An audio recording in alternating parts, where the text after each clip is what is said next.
Hi hello welcome back to Antarmukhi vlogs. Antarmukhi ವ್ಲಾಗ್ಸ್ಗೆ ಸುಸ್ವಾಗತ. ಅಂತರ್ಮುಖಿ ವ್ಯೂವರ್ಸ್ಗೆ ಶುಭ ಸಂಜೆ.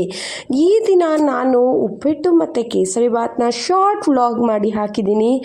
ನಿಮಗೆ ಇದು ಕಂಪ್ಲೀಟ್ ಡೀಟೇಲ್ಸ್ ಬೇಕಾದರೆ ಪೂರ್ತಿ ವಿಡಿಯೋನ ವಾಚ್ ಮಾಡಿ. ಮತ್ತು ಇನ್ನೂ ಸಬ್ಸ್ಕ್ರೈಬ್ ಮಾಡದೇ ಇದ್ದರೆ ಸಬ್ಸ್ಕ್ರೈಬ್ ಮಾಡಿ, ಲೈಕ್ ಮಾಡಿ, ಶೇರ್ ಮಾಡಿ, ಬೆಲ್ ಬಟನ್ನ ಕ್ಲಿಕ್ ಮಾಡೋದು ಮರಿಬೇಡಿ. ಯಾಕೆ ಅಂದರೆ ಮುಂದೆ ಇನ್ನೂ ಒಳ್ಳೊಳ್ಳೆ ಇನ್ಫಾರ್ಮೇಷನ್ಸ್ ನಿಮಗೆ ಸಿಗತ್ತೆ, ಮಿಸ್ ಮಾಡ್ಕೋಬೇಡಿ.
ಏನಪ್ಪ ಇದು ಬರೀ ಶಾರ್ಟ್ಸಲ್ಲಿ ತೋರಿಸ್ತಾ ಇದ್ದಾರೆ ಅಂತ ಅನ್ಕೋತಿದ್ದೀರಾ?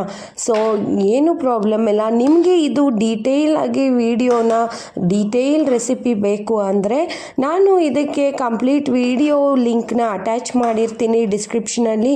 ಮಿಸ್ ಮಾಡ್ದಿರಾ ಹೋಗಿ ವಾಚ್ ಮಾಡಿ. ಸೊ ದಟ್ ನಿಮಗೆ ಕಂಪ್ಲೀಟ್ ರೆಸಿಪಿ ಸಿಗುತ್ತೆ. ಯಮ್ಮಿಯಾಗಿ ಟೇಸ್ಟಿಯಾಗಿರೋ ಕೇಸರಿ ಬಾತ್ ಹೇಗೆ ಮಾಡೋದು, ಖಾರ ಬಾತ್ ಹೇಗೆ ಮಾಡೋದು ಅಂತ ಆ ವಿಡಿಯೋಲಿ ಕಂಪ್ಲೀಟ್ ಇನ್ಫಾರ್ಮೇಷನ್ ಇದೆ. ಕೇಸರಿ ಬಾತ್ ಅಂತೂ ನೋಡಿದ್ರಲ್ಲ ಎಷ್ಟು ಯಮ್ಮಿಯಾಗಿ ಕಾಣಿಸ್ತಾ ಇದೆಯೋ, ಟೇಸ್ಟ್ ಕೂಡ ಅಷ್ಟೇ ಸೂಪರಾಗಿ ಆಗಿತ್ತು. ಈ ಕೇಸರಿ ಬಾತ್ನ ನೀವು ಮಾಡ್ಕೋಬೇಕು ಅಂದರೆ ರೆಸಿಪಿನ ಹೋಗಿ ವಾಚ್ ಮಾಡಿ. ಟೇಸ್ಟಿಯಾಗಿರೋ ಕೇಸರಿ ಬಾತ್ನ ನೀವು ಟ್ರೈ ಮಾಡಿ. ಸೊ ಇವತ್ತಿನ ವ್ಲಾಗ್ನ ನಾನು ಇಲ್ಲಿಗೆ ಮುಗಿಸ್ತಾ ಇದ್ದೀನಿ. So till then next vlog. Take care, ಹ್ಯಾಪಿಯಾಗಿರಿ, ಖುಷಿಯಾಗಿರಿ, ನಗ್ತಾ ಇರಿ. ಬಾಯ್.